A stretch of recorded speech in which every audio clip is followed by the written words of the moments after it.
डेरा सच्चा सौदा के प्रमुख राम रहीम ने अपनी मुख्य शिष्या का नाम एक बार फिर बदल दिया है। जेल से पैरोल पर छूटे राम रहीम ने बागपत आश्रम में हनीप्रीत के नए नाम का ऐलान किया है। राम रहीम ने कहा, अब हनीप्रीत का नाम रूहानी दीदी होगा।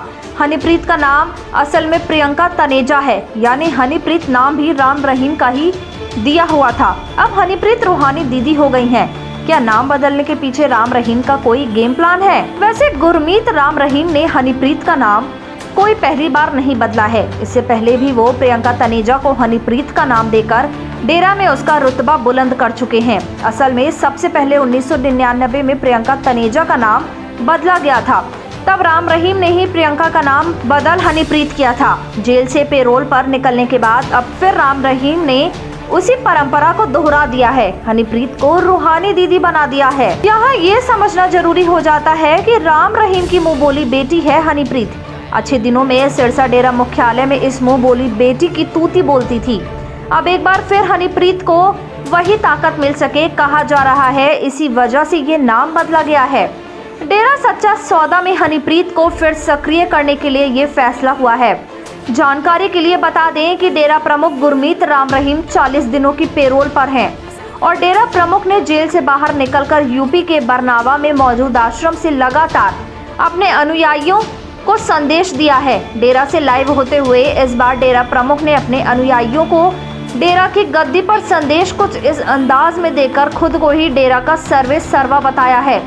डेरा प्रमुख ने कहा कि हम ही थे, हम ही हैं और हम ही रहेंगे। सूत्रों की चर्चाएं पता नहीं कहां से होती हैं। पिछले काफी समय से चर्चाएं चल रही थी कि डेरा की कमान डेरा प्रमुख की मुंह बोली बेटी हनीप्रीत के हाथों में दी जाने वाली है। शायद इसीलिए ये नाम बदलने की रस्म पूरी की गई है, ताकि हनीप्रीत के सर्वे सर्वा बनने के रास्ते की भी सभी रुकावटें नतमस्तक हो जाएं। जी हाँ, कहा जा रहा है कि हनीप्रीत को रूहानी दीदी बनाकर उसने अपनी गद्दी के साथ साथ डेरा पर हनीप्रीत का प्रभाव और बढ़ा दिया है। राम रहीम और हनीप्रीत न सिर्फ एक दूसरे के राजदार हैं, बल्कि राम रहीम पूरी तरह से डेरा की चाबी रूहानी दीदी यानी हनीप्रीत के हाथ करने को बेताब हैं। ये बात शायद हनीप्रीत को भी अच्छी तरह पता थी कि एक रोज ऐसा आएगा। शायद तभी 2 साल बाद जेल से रिहा होने पर हनीप्रीत ने रोहतक के सुनारिया जेल जाकर राम रहीम से मिलने की कोशिश की थी और हनीप्रीत की इस कोशिश को देखकर दुनिया को हैरानी भी नहीं हुई।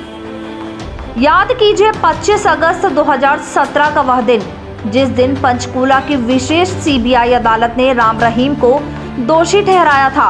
उस दिन भी हनीप्रीत ही राम रहीम के साथ थी। जेल जाने के बाद राम रहीम ने हनीप्रीत को बहुत मिस किया था और उससे मुलाकात के लिए कितनी तड़प थी, इसका अंदाजा आप इस बात से ही लगा सकते हैं कि गुरमीत राम रहीम जेल में हनीप्रीत को अपने साथ रखना चाहता था और इसके लिए उसने बाकायदा जेल अधिकारियों को चिट्ठी लिखने के साथ साथ कोर्ट में याचिका भी दी थी। उम्र कैद की सजा मिलने के बाद राम रहीम ने कोर्ट में याचिका दायर कर अनुरोध किया था कि हनीप्रीत को उसके साथ रहने दिया जाए, क्योंकि वह उसकी फिजियोथेरेपिस्ट है और वही उसे मसाज भी देती है। कोर्ट ने इस याचिका को खारिज कर दिया था। हनीप्रीत ने भी अपने वकील के जरिए कोर्ट में आवेदन कर जेल में राम रहीम के साथ रहने देने की अनुमति मांगी थी। कोर्ट ने उसका आवेदन भी खारिज कर दिया था। ऐसे में दोनों का रिश्ता कितना करीब था ये पूरी दुनिया समझ चुकी है। लेकिन राम रहीम को पता है कि डेरा सच्चा सौदा की अरबों की दौलत पर कई लोगों की गिद्ध दृष्टि लगी हुई है। ऐसे में राम रहीम को अपनी दौलत बचाने के लिए जो सबसे बेहतर उपाय था वो कर ही दिया है। इसीलिए राम रहीम ने अपनी सबसे बड़ी राजदार हनीप्रीत को रूहानी दीदी का नया नाम देकर उस चुनौती को खत्म करने की कोशिश की है जो डेरा के भीतर उन्हें मिलने की खबरें आम होने लगी थीं।